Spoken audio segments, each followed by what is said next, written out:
Very warm welcome, my dear friends. Here I am once again with one of my favorite books, and I'm pretty sure that after watching this video, you will definitely pick this one book in particular. The book is Inferno. Let's begin with the story. The story starts with Professor Robert Langdon, who wakes up in a hospital in Florence, Italy, with a head wound and no memory of the last few days.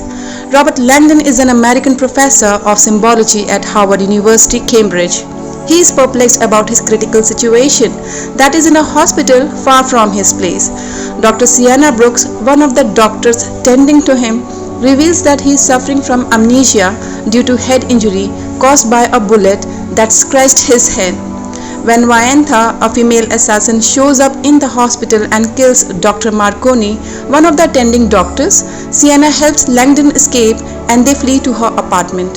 After Sienna recounts the details of Langdon's admission to the hospital, she remembers a cylinder with a biohazard sign which she found in his jacket. As Langdon has no memory of anything, he simply takes that cylinder from Sienna and finds that small medieval bone cylinder is fitted with a high-tech projector that displays a modified version of Botticelli's map of hell, which is based on Dante's Inferno. Friends, one of the Sandro Botticelli's drawings was the map of hell, a visual imagining of hell's punishment. And to tell you about Inferno, it is the first part of Italian writer Dante Alighieri's 14th century epic poem, The Divine Comedy. The Inferno tells the journey of Dante through hell. Langdon has no idea about this cylinder and now is worried about his safety as well. He decides to call the US consulate. He was surprised to know that they are searching for him and want his location. Per Sienna's guidance, he gives them a location across the street from her apartment to avoid getting Sienna more involved in his mysterious situation that she already is. Soon Langdon sees that assassin from the previous night. Viantha pulls up to the location given to the consulate by him. At this point, they both believe that the US government wants to kill him. Langdon then decides to open the container again and a trail of clues leads them toward the old city. However, they are dismayed to find that a secretive team of soldiers and the Florentine Carabinieri are also searching for them. Friends, Carabinieri is a member of the Italian paramilitary force. They flee into a construction site near the Baboli Gardens where he examines the map of hell again. Noticing several subtle changes to the layers, Langdon discovers a phrase from the painting The Battle of Marciano by Vasari, located in the Palazzo Vecchio. They manage to evade the soldiers and get into the old city using the Vasari corridor. At the palazzo, a custodian sees Langdon snooping around and gets the director of the museum, Marta Alvarez. Alvarez recognizes him, having met him and Ignazio Busoni, the director of Il Duomo, the previous night. She leads them up a set of stairs by the Battle of Marciano, and Langdon realizes the top of the stairs is on the same level as the words Cerca Trova in the Battle of Marciano painting. Friends, Cerca Trova means seek and find. Alvarez tells him that she showed them Dante's death mask the previous night, which sits in a room down the hall from the Battle of Marciano painting. On that note, Langdon realizes he is retracing his own steps from the previous night. Finding the mask on security footage shows Langdon and Busoni stealing the mask. Fleeing the guards, they listen to a message Busoni left telling him where the mask is hidden before his death. It was referring to Paradise 25. Langdon and Sienna escape the guards, but the soldiers arrive. They cross the Attic over the apotheosis of Cosimo I, where Sienna accidentally pushes Viantha to her death.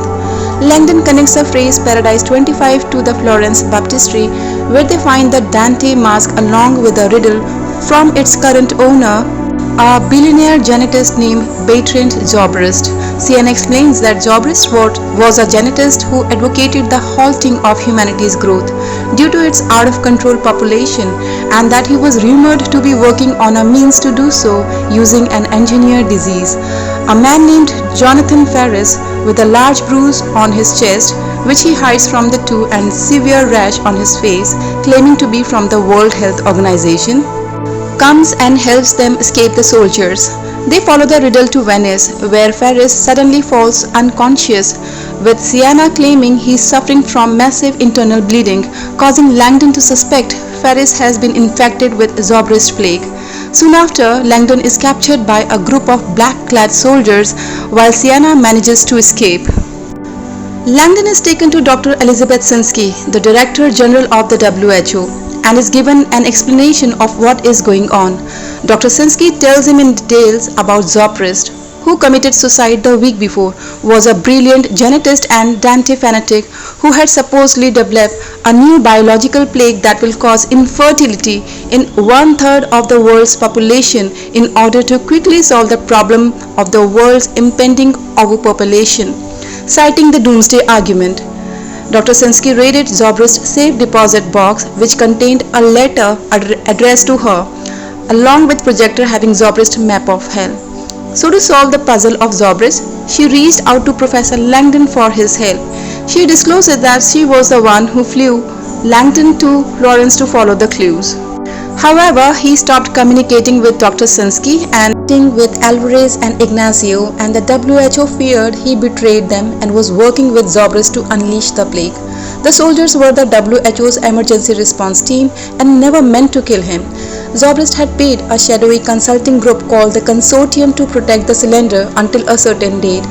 He also left a disturbing video filled with Dante imagery, which also showed a picture of the plague itself capped in a hidden underwater location within a slowly dissolving bag.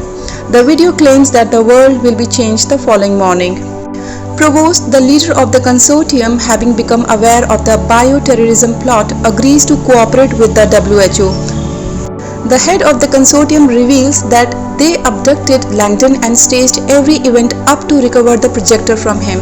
Professor Langdon was further told that the people working for the consortium gave Professor Langdon retrograde amnesia and being shot in the head by so-called assassin Vayantha, hospitalization, killing Dr. Marconi at the hospital and then fleeing to Sienna's apartment was all part of the illusion to assure him to this point so that he would be motivated to solve the riddle left by Zobrist for Dr. Sienna Brooks, who once worked for the consortium.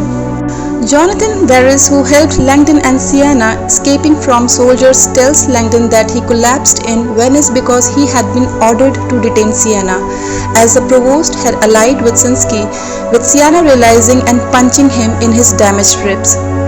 Sienna goes rogue and the consortium realizes she was a secret supporter and lover of Zobrist.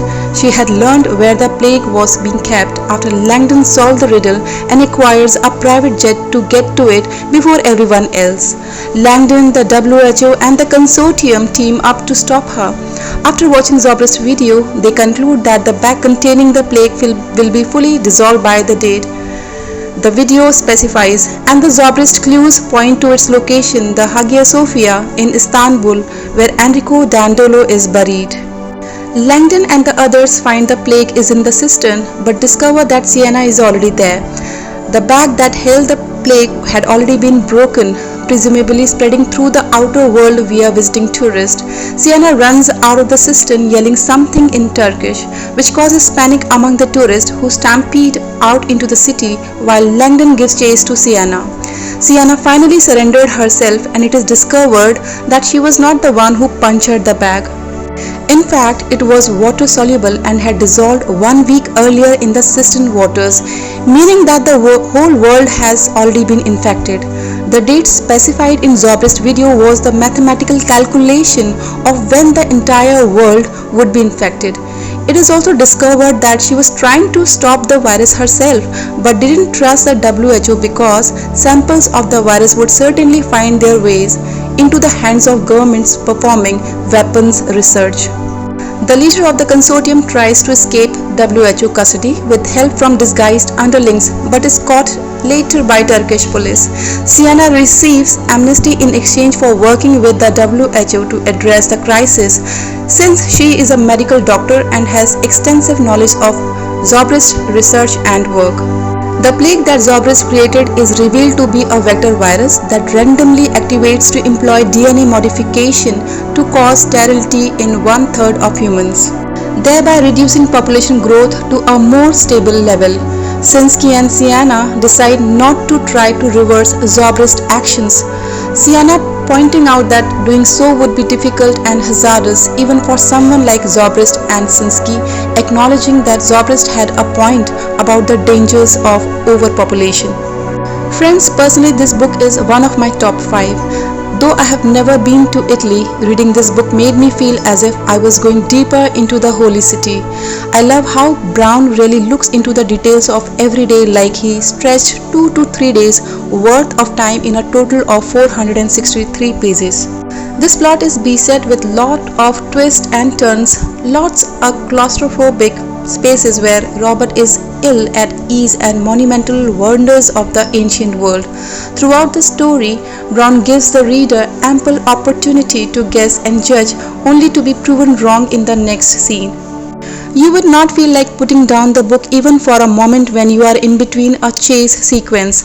I felt the urgency while it lasted, and now that it is over, I feel ambivalent regarding my question of fulfillment of purpose.